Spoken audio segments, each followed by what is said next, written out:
भाजप नेते किरीट सोमय्या हे पुण्यात पोहोचलेले आहेत। फरासखाना पोलीस ठाण्यामध्ये ते पोहोचले असून अनधिकृत मशिदींवरील भोंग्यांसंदर्भात त्यांनी पोलीस स्टेशनमध्ये निवेदन सुद्धा सादर केलेलं आहे। आपण पाहतोय अनधिकृत भोंग्यांच्या संदर्भात किरीट सोमय्या यांनी मोहीम हाती घेतलेली आहे आणि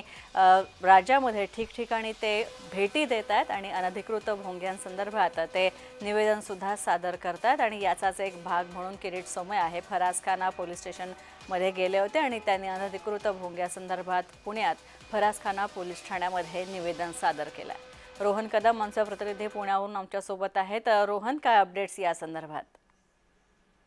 खरं तर पुण्यातील फरासखाना पोलीस स्टेशन या ठिकाणी जे आहे ते भाजपचे नेते किरीट सोमय्या दाखल झालेले आहेत आणि पुणे आणि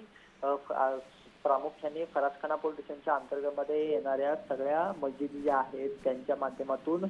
जे काही भोंगे वाजवले जातात जे की अनधिकृत आहेत त्याच्या विरोधामध्ये निवेदन जे आहे ते किरीट सोमय्या दाखल करणार आहेत आणि जर का या भोंग्यांच्या विरोधामध्ये जर का कारवाई केली नाही किंवा हे अनधिकृत भोंगे आहे ते सिद्ध झालं असेल तर त्यांना आश्रय जो आहे तो पुणे पोलिसांकडून दिला जातोय आणि सातत्याने ते भोंगे वाचतायत आणि सुप्रीम कोर्टाच्या गाईडलाईननुसार हे भोंगे अनधिकृत आहेत ते उतरण्यात यावे अशा प्रकारचं निवेदन जे आहे ते किरीट सोमय्यांकडून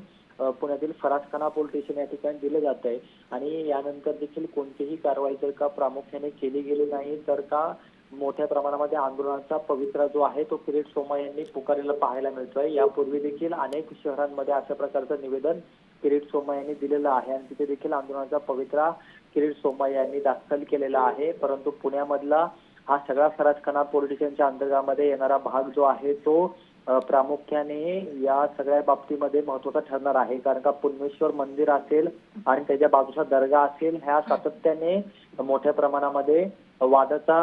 भोवऱ्यामध्ये हे सगळे ठिकाण अडकलेलं पाहायला मिळतं। त्यामुळे जर का या ठिकाणी कारवाई केली गेली नाही तर का आम्ही आंदोलनाचा पवित्रा स्वीकारू आणि त्या ठिकाणी आंदोलन करू अशा प्रकारचा भूमिका किरीट सोमय्या यांनी घेतलेली आहे। त्यामुळे आता किरीट सोमय्या यांची भेट वरती पोलीस स्टेशनच्या माध्यमातून सुरू आहे आणि काय त्यांच्या माध्यमातून निवेदन दिलं जात आहे आणि आगामी काळामध्ये पुणे पोलिसांकडून किरीट सोमय्या यांनी घेतलेल्या भेटीनंतर काय चित्र उभं राहतं धन्यवाद रोहन, या अपडेट्स बद्दल। तर आपण पाहतोय किरीट सोमय्या पुण्यात सुद्धा पोहोचलेले आहेत आणि आता पुण्यात सुद्धा अनधिकृत भोंग्यांसंदर्भातली मोहीम आपल्याला डोक्यावर काढताना दिसते।